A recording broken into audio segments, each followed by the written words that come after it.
Welcome to the Ben Peyton Podcast, where each week Pastor Ben Peyton shares thoughtful, faith-filled messages from the pulpit of First Christian Church in Roanoke, Virginia.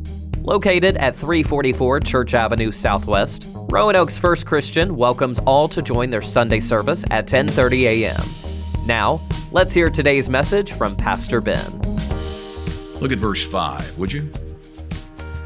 Take heed that no one deceives you. There were many that came in that day that represented themselves as a Messiah, as the Christ. Many that did miracles in that day, but they did them for their own benefit. And it's easy to be deceived, and Jesus knew that it would be. You see, the Bible talks about us in the words of sheep, calls us sheep. We know about sheep. Now, don't take this personally, but sheep are stupid. And sometimes we act a little bit, I say a little bit, we act a lot about sheep, like sheep. Somebody comes along with a fancy tie and a bright sport coat and they have beautiful and hypnotic words, and we just buy into that and we run off into the sunset. And we're deceived. Let me give you a couple of examples. Anybody ever heard of the Branch Davidians? Anybody ever heard of David Koresh, Waco, Texas?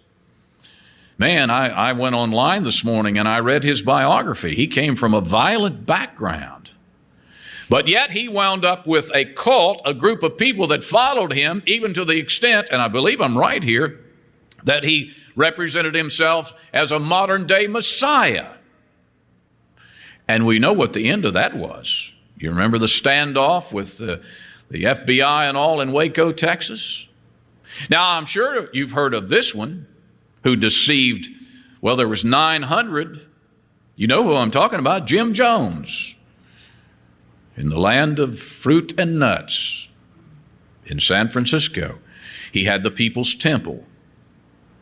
And he presented himself as a modern-day God, as a modern-day Messiah. As a matter of fact, he convinced 900 people, took them to Guyana, and then convinced them that everybody was against them, but there was a better day, and all they had to do to get out of this world was to drink a little Kool-Aid. You say, well, I would never be deceived by anybody like that. Well, let me give you a name that's very familiar. The name is Hal Lindsey. Hal Lindsey is a student of Darbyism. Darbyism was a theology that was developed around 1850 and promoted throughout our society and has been universally accepted as truth. And Hal Lindsey considers himself a modern-day prophet, and he and the Darbyists for 150 years have been wrong about everything they have ever said or preached or proclaimed. 1988, he wrote a book, 88 Reasons Why Jesus is Coming in 88. Was he wrong? He was wrong. I made a mistake. He's coming next year. Was he wrong? He was wrong. He disappeared. Then war erupts in the Middle East, and all of a sudden, here's Hal Lindsey and all of those of that school on the scene again. And yet people buy into it because it's so mystical and it's so profound and it's so deep. It has to be the truth. Jesus said to his disciples, be careful that no one deceives you. And that's what Jesus is saying to me and you today. Be careful not to be deceived. As a matter of fact, these people try to predict the exact time and the exact date.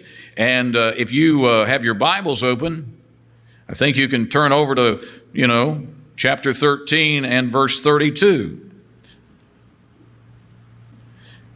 Of that day and hour, no one knows, not even the angels in heaven, nor the Son, but only the Father. Take heed. He's talking about his return. Take heed, watch and pray, for you do not know when the time is. Listen, ladies and gentlemen, when you hear somebody telling you and being specific about dates and times, you know one thing: they're trying to deceive you because it's not biblical. Even the Gospel of Mark was written around 65, 66 A.D. And it was during that time that people thought that Christ was going to return, during that era, during that period of time. He said, I'm going so that I can come again. And they lived with the expectation that at any moment Jesus was going to return. And Paul, in the writing of his letters, when he began around 70 A.D., he began to realize that Jesus wasn't going to return in his lifetime. And they began to develop some writings that were included in the New Testament that gave structure to the church.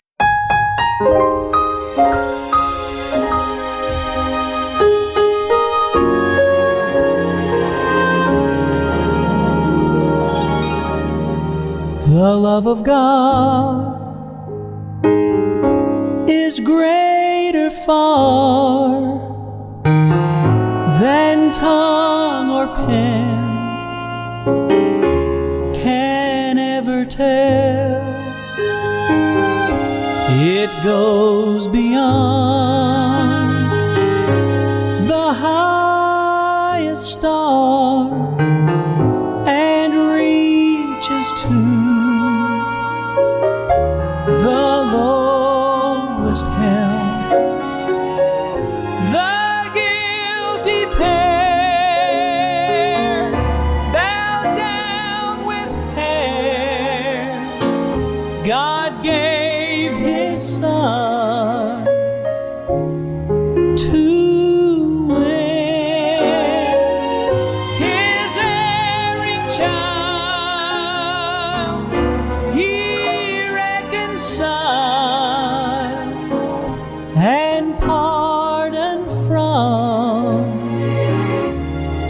his sin. If we with ink the ocean filled and were the skies of parchment made, were every stalk on earth a quill, and every man a scribe by trade, to write the love of God above would drain the ocean dry, nor could the scroll contain the whole, though stretched from sky to sky. Oh, love of God, how rich and pure, how measureless and strong, it shall forevermore endure. The saints and angels song. Oh, love of God, how rich and pure, how measureless and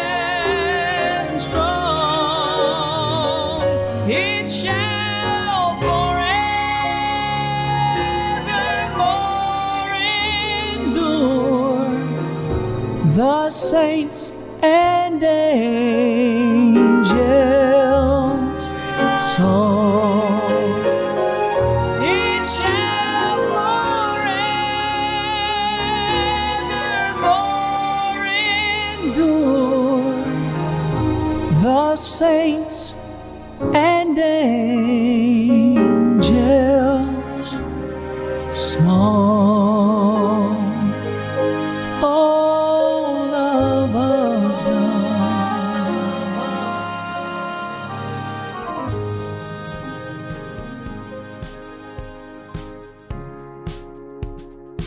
Thanks for listening to the Ben Peyton Podcast.